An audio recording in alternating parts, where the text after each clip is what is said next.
ಆಯ್ತಲ್ಲ ಕಾರ್ಡ್ ಕೊಡು ಮತ್ತೆ ಇಟ್ಕೊತೀನಿ. ಬಟ್ ಹೊರಗಿನವ್ರದ್ದು ಏನಂತೀರ ನೀವು, ಅದಕ್ಕೆ ಹ್ಯಾಂಡ್ಲರ್ಸ್ ಅಂತಾರೆ. ಹ್ಯಾಂಡ್ಲರ್ಸ್ ಇಂಥ ಕಡೆ ನಮ್ಮ ಕಂಟ್ರೋಲ್ ತಗೋ ಅಂತ ಹೇಳ್ತಾರೆ. ಮತ್ತು ಇನ್ನು ಸ್ವಲ್ಪ ಅಲ್ಪಸಂಖ್ಯಾತರ ಸಂಖ್ಯೆ ಹೆಚ್ಚಾಗಿರೋದ್ರಿಂದ ಸೊ ಅವ್ರದ್ದು organisation is a little stronger here. So ಅದರದ್ದು ಅವರು ಫುಲ್ ಅಡ್ವಾಂಟೇಜ್ ತೊಗೊಂಡಿದ್ದಾರೆ. ಆ್ಯಂಡ್ ಏನು ಪ್ರಾಪರ್ಟಿ ಡಿಸ್ಟ್ರಾಯ್ ಮಾಡಿದಾರಲ್ಲ, ವ್ಯಾಲ್ಯೂ ಆಫ್ ಪ್ರಾಪರ್ಟಿ ಒಂದು ಕಡೆ ಜಾಸ್ತಿ ಆಗಿದೆ, ಇನ್ನೊಂದು ಕಡೆ ನಂಬರ್ ಆಫ್ ಶಾಪ್ ಜಾಸ್ತಿ ಆಗಿದೆ, ಬಟ್ ವ್ಯಾಲ್ಯೂ ಅಲ್ಲಿ ಕಮ್ಮಿ ಆಗಿದೆ. ಬಟ್ ಅಫ್ಕೋರ್ಸ್ ಪ್ರಾಪರ್ಟಿ ಅಂತೂ ಡಿಸ್ಟ್ರಾಯ್ ಆಗಿದೆ. ಇದು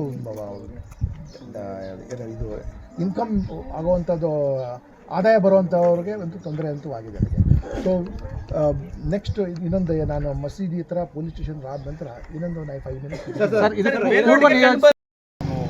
ಸುಬ್ರಂಟ ಪೊಲೀಸ್ ಹತ್ರ ಮಾತಾಡ್ತೀನಿ, IG ಸಾಹೇಬ್ರ ಹತ್ರ ಮಾತಾಡ್ತೀನಿ. ಮತ್ತು ಅಫ್ಕೋರ್ಸ್ ಲೋಕಲ್ ಡಿವೈಸ್ಗೂ ನಾನು ಹೇಳ್ತೀನಿ, ಇನ್ನೋಸೆಂಟ್ ಯಾರಿಗೂ ಮಾಡ್ಬೋದು. ಸುಮಾರು ಜನ ಇನ್ನೋಸೆಂಟ್ಗೆಲ್ಲ ಅಲ್ಲಿಂದ ತಗೊಂಡು ಹೋಗಿದ್ದಾರೆ. ಮನೇಲಿ ಕೂತಿರೋ ಹುಡುಗರಿಗೆ, ವಿದ್ಯಾರ್ಥಿ ಹುಡುಗರಿಗೆ, ಮತ್ತು ಟ್ಯಾಕ್ಸಿ ಡ್ರೈವರ್ಸ್ಗೆ, ಬಾರ್ ಬೆಂಡರ್ ಕೆಲಸ ಮಾಡ್ಕೊಂಡು ಬಂದವ್ರಿಗೆ, ಸೊ ಎಲ್ಲ ಊರು ಖಾಲಿ ಆಗೋಗ್ಬಿಟ್ಟಿದ್ದಾರೆ. ಸೊ ಅದಕ್ಕೆ ಮತ್ತು ಗೃಹ ಸಚಿವರು ಏನು ಇಲ್ಲಿ ಬಂದು ಭೇಟಿ ಮಾಡಿದ್ರಲ್ಲ, ಇದು ತುಂಬ ಬೆಂಗಳೂರಿಂದ ಏನು ಒಂದು ಕಮ್ಯುನಲ್ ಗಲಾಟೆ ಆದರೆ ಸೀರಿಯಸ್ ಆಗಿ ತಗೋಬೇಕು. ಈ has not taken seriously it all.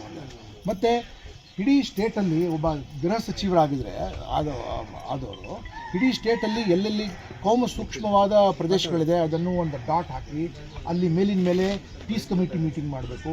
ಮತ್ತು 2 ಹಬ್ಬದ ಮಧ್ಯದಲ್ಲಿ ನಾವು ಪೀಸ್ ಟೈಮ್ ಪೊಲೀಸಿಂಗ್ ಅಂತೀವಿ, ಶಾಂತಿ ಇರೋ ಸಮಯದಲ್ಲಿ ಮಾಡೋವಂಥ ಪೊಲೀಸಿಂಗ್ ಇರಲಿ, ಅದು ಮಾಡೋದಿರಲಿ. ಮತ್ತು ಈ ಕಮ್ಯುನಲ್ ಗೂಂಡಾಸ್ ಇರ್ತಾರಲ್ಲ, ಅವ್ರ ಮೇಲೆ ನಿಗಾ ಇಡೋದಿರಲಿ, ಬೋತ್ ಹಿಂದೂಸ್ ಆ್ಯಂಡ್ ಮುಸ್ಲಿಮ್ಸ್ ಇರುವಂಥದ್ದು.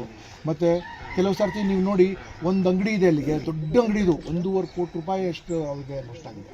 ಸೊ ಅವ್ರ ಮೇಲೆ ಕಣ್ಣಿಟ್ಬಿಟ್ಟು ಖಾಲಿ ಮಾಡಿಸ್ಬೇಕು ಅಥವಾ ಅವ್ರ ಮೇಲೆ ಒಂದು ಹಲ್ಲೆ ಮಾಡಿಸ್ಬೇಕು ಅಂತ.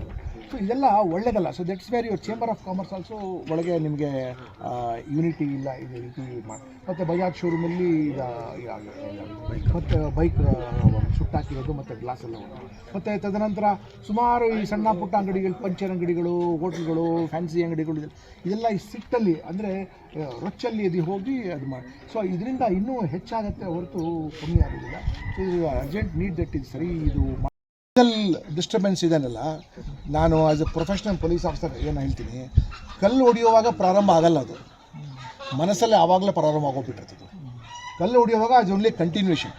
ಸೊ ಆಲ್ ಇಂಥ ಎಲ್ಲ ಡಿಸ್ಟರ್ಬೆನ್ಸ್ ಕೂಡ ನಾವು ಪೂರ್ವ ನಿಯೋಜಿತ ಕಾಯ್ಕೊಂಡಿರ್ತಾರೆ ಅಂತ ಒಂದು ಆಪರ್ಚುನಿಟಿ ಸಿಗಲಿ ಅಂತ. ಆಪರ್ಚುನಿಟೀಸ್ ಯಾಕೆಂದರೆ ತುಂಬ ಸೆಲೆಕ್ಟಿವ್ ಆಗಿದೆ. ಈಗ ಆ ಭೀಮರಾಜ್ ಅಂಗಡಿ ಆದ ನಂತರ ಸುತ್ತಮುತ್ತ ಯಾವ ಹಿಂದೂ ಅಂಗಡಿಗೂ ಅವ್ರು ಸುಟ್ಟಾಕಿಲ್ಲ. ತದನಂತರ ತುಂಬ ದೂರ ಹೋಗಿ ಅದು ಯಾವುದು ಜ್ಯೂಸ್ ಅಂಗಡಿ ಅಂತಲ್ಲ, ಯಾವುದೋ ಒಂದು ಜ್ಯೂಸ್ ಅಂಗಡಿ ಮತ್ತು ಆ ಬಜಾಜ್ ಅಂಗಡಿಗೆ 100 ಮೋರ್ ದನ್ ದಟ್ ಇದರಿಂದ ಪೂರ್ವ ನಿಯೋಜಿತಗೆ ಇದು ಆಗಿದೆ ಅಂತ ನಾವು ಹೇಳ್ಬೋದು. ಅಲ್ಲಿ ಇನ್ನೊಂದು ಸರ್ತಿ ಬ್ರೀಫ್ ಮಾಡ್ತೀನಿ ಕರೆಕ್ಟಾಗಿ. ಯೂಸ್ ಮಾಡಿದೆ ಮೊಲೊಟೊ ಕಾಕ್ಟೇಲ್ಸ್ ಮಾಡಬೇಕು ಅಂದರೆ ಎಲ್ರಿಗೂ ಮಾಡೋಕ್ಕೆ ಬರಲ್ಲ. ಸೊ ಮೊಲೊಟೊ ಕಾಕ್ಟೇಲ್ ಯೂಸ್ ಮಾಡಿದ್ದಾರೆ ಅಂದರೆ ನಾವು ನೋಡಬೇಕು ಏನಾದರೂ ಟ್ರೈನ್ಡ್ ಪರ್ಸನ್ಸ್ ಇದರಲ್ಲಿ ಭಾಗವಹಿಸಿದ್ದಾರೆ ಅಂತ. ಮತ್ತು ಕೆಲವು ಕಡೆಯಿಂದ ಸೆಲೆಕ್ಟಿವ್ ಸ್ಟೋನ್ ಬಿಲ್ಟಿಂಗ್ ಆಗಿದೆ. ಸೊ ಸೆಲೆಕ್ಟಿವ್ ಸ್ಟೋನ್ ಬಿಲ್ಟಿಂಗ್ ಎಲ್ಲಿದೆ? ಸೊ ನಾನು ಅಲ್ಲಿಗೆ ಹೋಗ್ತಾ ಇದ್ದೆ.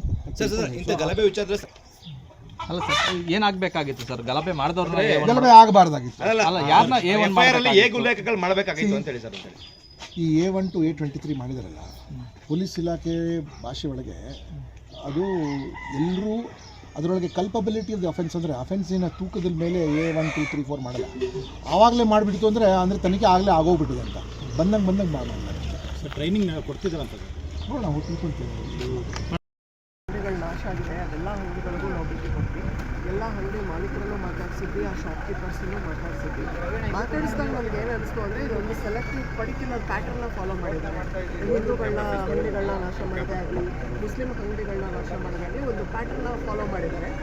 ಮೊದಲೇ ಹೇಳಿದಾಗೆ ಒಂದು ಅಂಗಡಿ ಸುತ್ತಮುತ್ತ ಯಾವುದೇ ಥರದ ಒಂದು ಸ್ವಲ್ಪನೂ ಡ್ಯಾಮೇಜ್ ಆಗಿಲ್ಲ, ಆದರೆ ಒಂದು ಅಂಗಡಿ ಕಂಪ್ಲೀಟಾಗಿ ಸುಟ್ಟೋಗಿದೆ. ಇದನ್ನೆಲ್ಲ ನೋಡ್ತಾ ಇದ್ದರೆ ಪೂರ್ವ ನಿಯೋಜಿತ ಕೃತ್ಯ ಮತ್ತು ವ್ಯವಸ್ಥಿತವಾಗಿ ಯಾರ ವಿರುದ್ಧ ಯಾರ ಅಂಗಡಿಗಳನ್ನ ನಾಶ ಮಾಡಬೇಕಂತ ತಿಳ್ಕೊಂಡೇ ಇದನ್ನು ಮಾಡಿದ್ದಾರೆ ಅಂತ ನಮ್ಮ ಕಾಣಿಸ್ತಾ ಇದೆ. ಮತ್ತು ಅವರು ಉಪಯೋಗಿಸಿರುವಂತಹ ಇವು ವಸ್ತುಗಳನ್ನ ನೋಡಿದ್ರೆ ಇದೆಲ್ಲ ಪೂರ್ವ ನಿಯೋಜಿತ ಕೃತ್ಯ, ಅದೆಲ್ಲ ಆನ್ ದ ಸ್ಪಾಟ್ ಬರೋಲ್ಲ. ಮತ್ತು ನನಗೇನು ಅನ್ನಿಸ್ತು ಅಂದರೆ ಇದೆಲ್ಲ ಗೊತ್ತಿದ್ರೂ ನಮ್ಮ ರಾಜ್ಯದ law and order completely paralysed ಆಗಿದೆ. ನಮ್ಮ ರಾಜ್ಯದ ಗೃಹ ಮಂತ್ರಿಗಳು ಕೊಡ್ತಾ ಇರೋ ಹೇಳಿಕೆಗಳು ನೋಡಿ ತುಂಬ ಬಾಲಿಶವಾಗಿದೆ.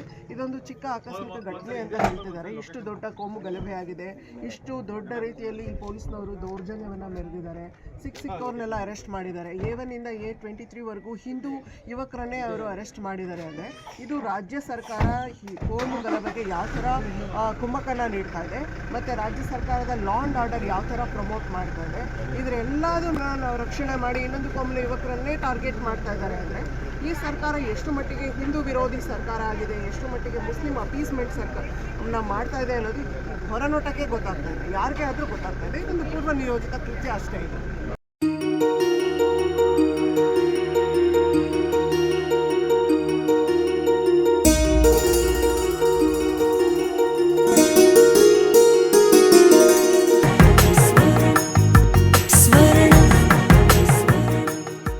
ಸ್ವರ್ಣ, ಇದು ಬಾಂಧವ್ಯಗಳ ಬೆಸುಗೆ,